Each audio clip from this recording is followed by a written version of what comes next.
జనరల్‌గా చాలామంది స్టూడెంట్స్ ఏంటంటే, సార్ నేను అర్థమెటిక్ ప్రిపేర్ అవుతున్నాను, కానీ నేను మర్చిపోతున్నాను సార్ అంటారు చాలామంది స్టూడెంట్స్.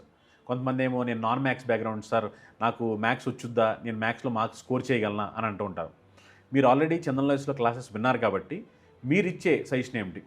సార్ యాక్చువల్‌గా ఈ స్పెషల్లీ ఎస్ఎస్‌సి సిలబస్‌లో అనేది నాన్ మ్యాథ్స్, మ్యాథ్స్ బ్యాక్‌గ్రౌండ్ ఎటువంటి సంబంధం ఏం లేదు సార్. ఓకే.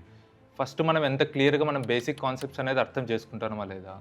తర్వాత వచ్చేసి మనం ఎంత ప్రాక్టీస్ చేస్తున్నామా లేదా? ఈ ఓకే. చందన్ లాజిక్స్‌లో మనకేం జరుగుతదంటేనే సార్ క్లియర్‌గా పిన్ పాయింట్ స్టార్టింగ్ ఓకే. ఎలా స్టార్ట్ అవుతుంది? ఎలా? ఏంటి? ఈ కాన్సెప్ట్ ఏంది? ఎందుకు మనం ఈ విధంగా సాల్వ్ చేయాలా? ఓకే. ఎంత టైం పడుతుంది? మనకు టైమ్ సేవింగ్ ఇక్కడ ఓకే. ఇంకో మెయిన్ థింగ్ ఏందంటే సార్ మనకు వితిన్ టైమ్‌లో మనం ఈ ప్రాబ్లమ్ సాల్వ్ చేస్తామా లేదా? అది కూడా మెయిన్ ఎక్స్‌ప్లెయిన్ ఓకే. చేస్తాం. ఓకే. ఎవ్రీథింగ్ క్లియర్‌గా ఓకే. ఉన్నాయి సార్. దానివల్ల నాకు పెద్ద ఎఫెక్ట్ ఏమి అనిపియలేదు సార్. కొంచెం ఆల్రెడీ ఓకే. ఈ బేసిక్స్ మనం కంటిన్యూగా ఓ 4 మంత్స్ కంటిన్యూగా నేను కోర్స్‌ని కంటిన్యూగా చూడటము, ప్రాక్టీస్ ఓకే. దానివల్ల ఈజీ అయ్యింది.